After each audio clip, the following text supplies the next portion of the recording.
Crucifixion is the most feminine thing a man has ever done. Bleed out for his children. And how sad it is that you all found it so remarkable that Jesus would do that for you.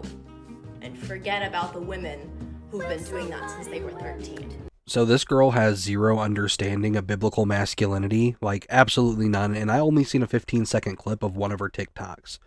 So to explain why she's wrong and why this is legitimately one of the worst takes I've ever heard in my life, I'm going to take you back to Genesis.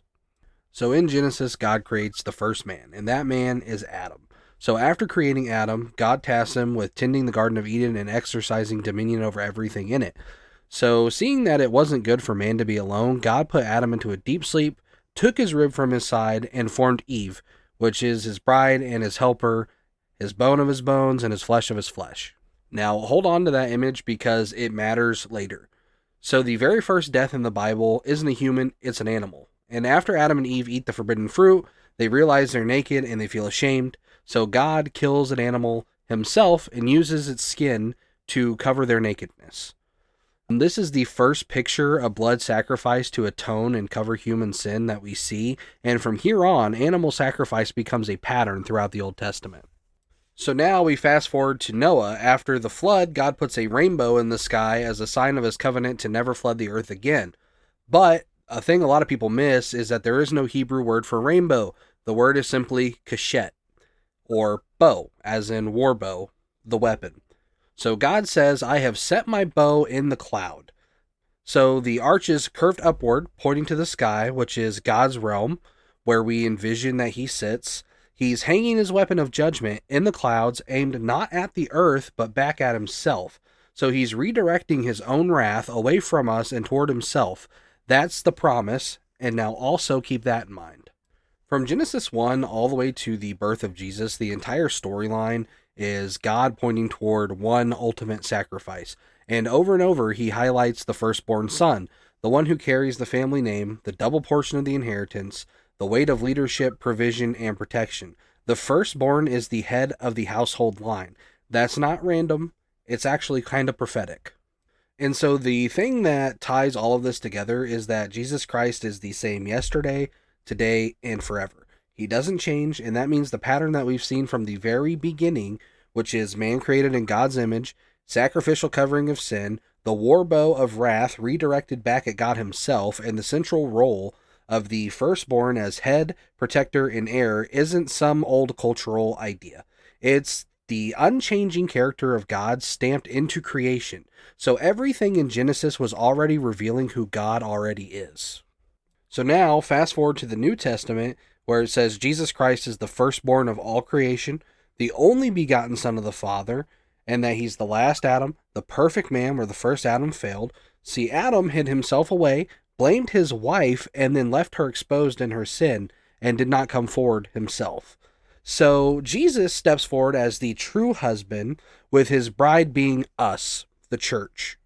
So Jesus lives a sinless life that we never could. He upholds the covenant that we never could. And then he models perfection that we could never achieve. And then after all of that, he willingly goes to the cross, even though he did not deserve it. So this is nothing like feminine bleeding, like a woman's period. There's no comparison at all. See, your menstrual cycle is involuntary, cyclical, and biological. Christ's blood was shed one time for everyone, voluntarily, on purpose, in a brutal act of both love and war. He was beaten, he was whipped until the flesh of his back had peeled off to reveal his bones, he was mocked, spit on, forced to wear a crown of thorns, and had to carry the same cross that he would be nailed to the site of his crucifixion. Nails were drove through his hands and feet. He had to push himself up to breathe properly, which means that all of his weight was bared on the nail they drove through his feet. And then, despite all of this, despite everything that they did to him, and everything that they said to him, he forgave them anyway.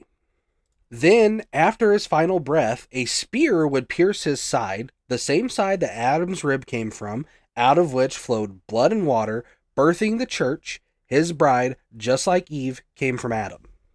So you see, on that cross, that war bow is finally fired. All the wrath that should have crushed us is poured out on Jesus Christ instead. So the bow that was pointed at heaven in Noah's day now finds its target in God himself in the flesh of Jesus Christ, where he takes the arrow for us in our place. In Ephesians 5:25, it says, "Husbands, love your wives just as Christ loved the church and gave himself up for her." And that is biblical masculinity. It's sacrificial headship. It is the protector stepping in front of judgment, and the provider who doesn't just cover sin with animal skins, but washes it away forever with his own blood. It is the warrior king conquering death, hell, and the grave so that we, his bride, can live. And because Jesus is the same yesterday, today, and forever, the cross wasn't him doing something feminine.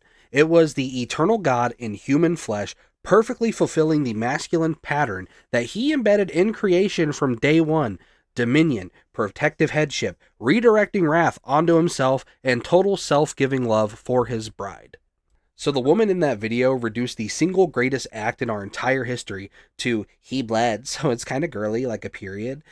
She missed the entire point and storyline of Scripture and the unchanging God behind it. Christ's sacrifice wasn't feminine. It's actually the most masculine thing that any man has ever done, because it is the fulfillment of everything that God has ever been. And so you wonder why a man will not wash the dishes, but he'll wash your feet and take a bullet for you. And then you take a look at Jesus and you realize that man has been that way from the day that he was created, because he was made in his image.